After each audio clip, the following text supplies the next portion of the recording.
Hello, ठीक है। चलिए, हम खेसारी लाल यादव, जिला छपरा, सारण, बिहार से जितने भी हमारी श्रोता, भगवान स्वरूपी श्रोता जितने भी आए हैं, मैं सबका चरण छू के प्रणाम कर रहा हूँ। एक ताली बजाकर श्रोता। अब सबकर चरण छुए खातिर जाए तो ज्यादा टाइम लगेगा।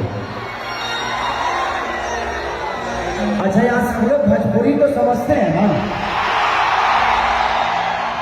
अच्छा कहिए भाई, भाई लड़का में धूप होता है भाई जी। लाइट को थोड़ा सा डिम रखिए। हाँ, डिम रखिए। हम लौकाई दे रहे हैं क्योंकि आप सब मुझे देख पा रहे हैं, मैं आपको नहीं देख पा रहा हूँ इस लाइट की वजह से। तो कुछ अलग से लाइट दे दीजिए ताकि मैं भी देख पाऊँ इनको। हमारा मोड़िए तो बार बार पागल कर बड़ा बात तो हमारा के। चलिए,